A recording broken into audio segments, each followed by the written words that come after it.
Greetings, fanboys. Today we have something very awesome. It is the Masters of the Universe Classics Lord Masque figure. Now, it's worth noting that this is the first figure in actually what is not Masters of the Universe Classics, even though it clearly still says it on the back of the box here. But it's technically the Masters of the Universe Classics Fan Choice series. So this is the first figure. Unfortunately, I missed the subscription window, so I bought day of sale. However, due to a funny little mess up, they actually shipped day of sale before subscriber figures, so I guess that's a win? I don't know. Definitely a loss for the other folks. Packaging is still exactly the same besides a few little things. On the side, now we have a burst. It says Collector's Choice. And on the back, you will notice, much to either your delight or your chagrin, no bio. I personally really don't like that. I really enjoyed the bios. I was not picky about them at all. I just loved hearing about a new interpretation of Masters that used a bunch of the old elements and just kind of threw it together. I don't care how haphazard it was or inconsistent. It was just fun reading it. So it's really a shame that there's no character art or bio. So I really don't like that. I really hope somebody on the new team maybe will step up and make some of those. So here's the bottom in case you want to see it. And without further ado, let's go ahead and crack this packaging. So let's take a closer look. In terms of sculpt, Lord Masque is very well executed, and it's not anything like you wouldn't expect. He is pretty accurate to his cartoon counterpart. I'll get more into that in the paint category. But for now, with the head sculpt, as you can see, it is a very clean sculpt. Definitely good work on the part of the horseman. You can see that there's the mouth grill, eyes are in there with the X carved into the head. Got some horns up here and on the side, and they're fairly sharp and pointy, or at least as much as you can get with this kind of toy. On the side, you can see that the hood and the head are connected. They're not coming apart. The head pops off really easily, and the cape is removable like any other Masters figure. On down, as you can see on the chest harness, we've got leather straps that have kind of a texture to them, and just a very plain amulet in the middle.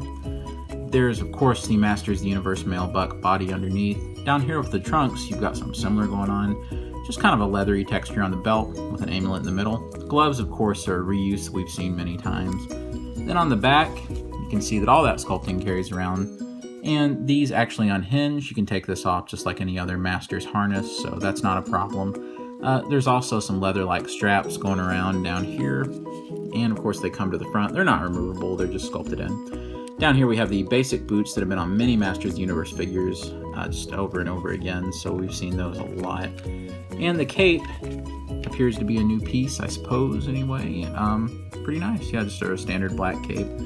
Then there's no scallops or anything at the bottom, no Batman edges or anything of that nature. So in terms of sculpting, he is extremely accurate to his cartoon counterpart. It was a great episode of the old show, so I'm glad to see it recreated so faithfully in terms of sculpting. Now, paint, maybe not so much. Originally, there was a prototype of this figure shown that had a very different paint scheme. He was more of a, I guess he was a dark gray, and then his gloves were really light blue.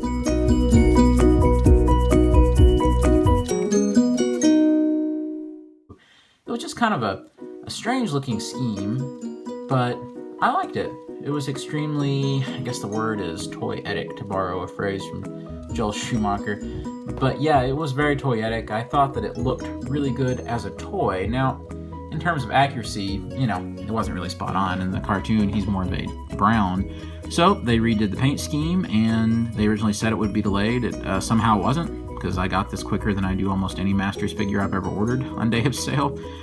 But yeah, so they came up with this. If you're familiar with how the character looks in the cartoon, then you know that this is slightly off. In the cartoon, he was more of a darker brown here. And maybe the gloves were slightly different.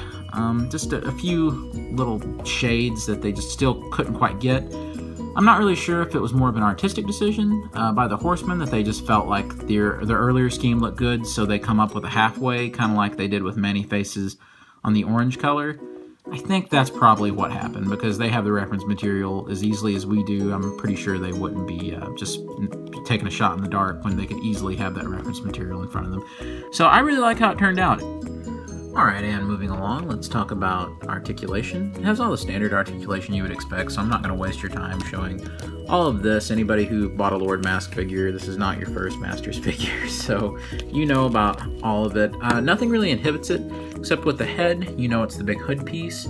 So it kind of gets stuck right there, so we can look about that much. It kind of gets stuck right there. Now, you could force it on around, but I'm not sure there would be a need to have him break his neck, so.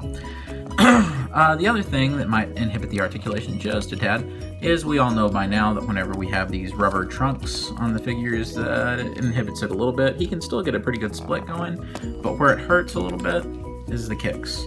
So he can go about that far without really warping this thing out, and I wouldn't want to keep it like that too long. It's worth noting that there's no ankle pins, so that's good.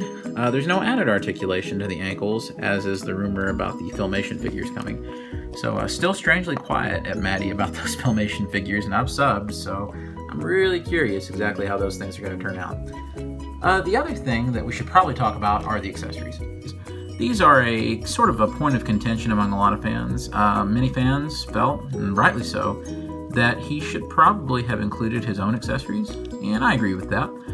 Maddie did find a way to give us this, which, if you're not familiar with what these are the Thunder Punch He-Man from the New Adventures of He-Man toy line. These are his accessories. Now, I'm going to get into some pros and cons about that in a second, but just so that we can see Lord Masque with these accessories in hand, and just to see how well they fit. If you did want to use these for some reason with your Lord Masque, here he is with the sword in his hand. So, wow, he got a New Adventures power sword. He must be a truly imposing villain. So, then over here, of course, the shield has the standard clip. I like the translucent material quite a bit. So it just clips onto the wrist, and voila.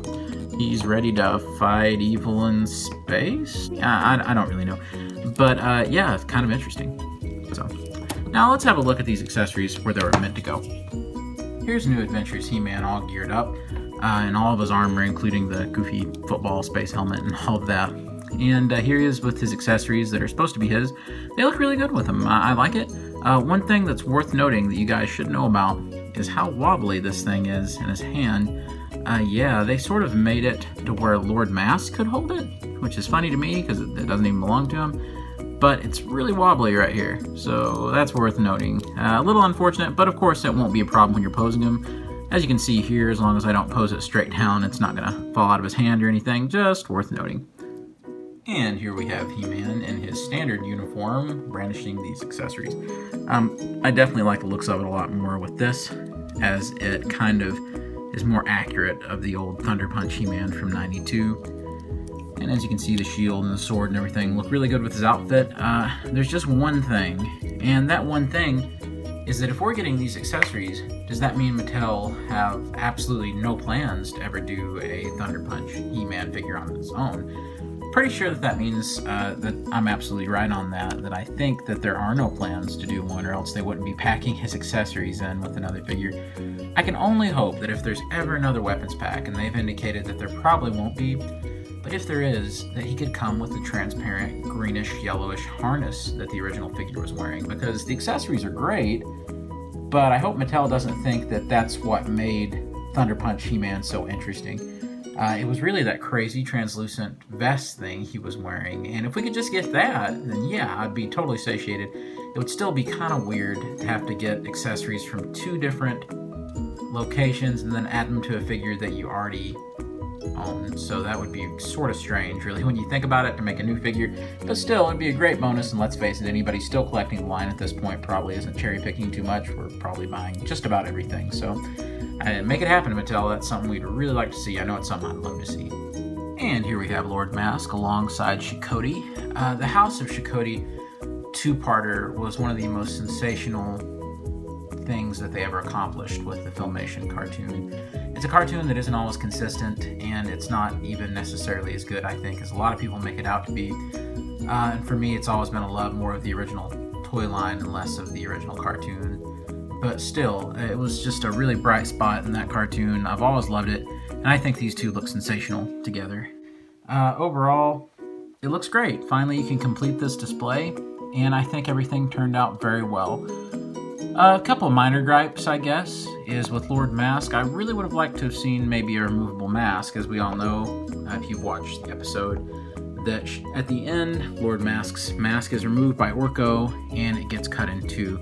And that's how he's defeated in the first part of House of Shikoti. So I really would have liked to have seen something like that. But still, it's alright. And I think that overall, the figure's colors are a pretty good representation of the cartoon, especially after they changed them and adjusted them a little bit. So, really nice. I think he turned out great. I hope you enjoy your Lord Masque figure. If you've not got him yet, I think he might still be available at MattyCollector.com. If not, you can always find him on the secondary market. So, happy hunting. Take care. Well, Lord Masque. It appears as if I found my accessories lying near your packaging. Care to explain? Magic stuff!